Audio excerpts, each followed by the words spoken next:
Up to this point, we have focused largely on the economics, governments, and political structures of different Greek polis. Now we turn to something even more influential, the intellectual contributions of the Greeks. In this realm, their impact on Western civilization is extraordinary. We continue to benefit from their ideas today.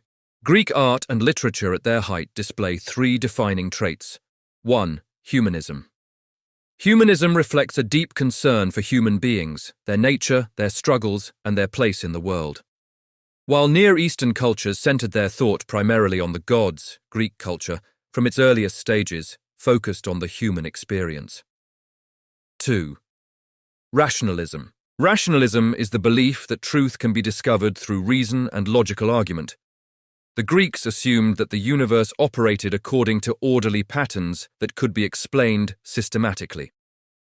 They believed humans were capable of understanding those rules through thought, debate, and analysis. 3. Idealism. Idealism is the belief that the products of the mind, ideas, forms, and reasoned conclusions are more important and perhaps more real than physical appearances.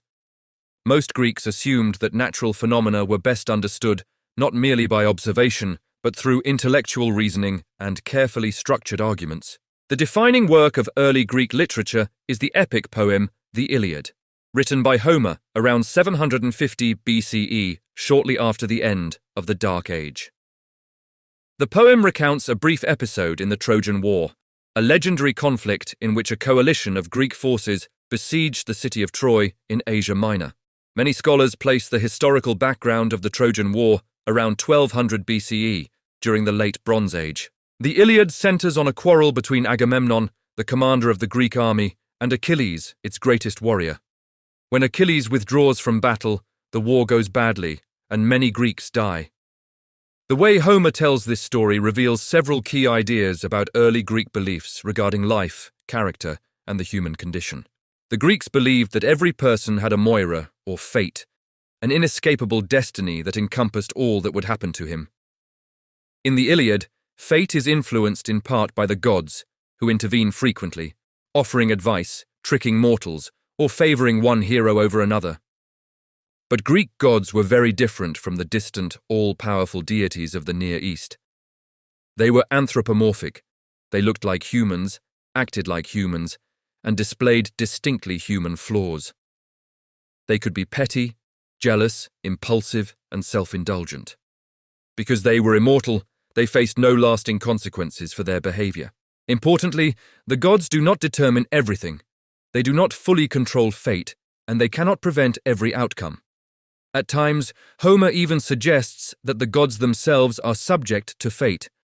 Human beings possess real freedom, and their choices matter. Yet one certainty cannot be escaped: death. Every character in the Iliad understands this. All know that they will die someday. The Iliad also explores the question of how men should live.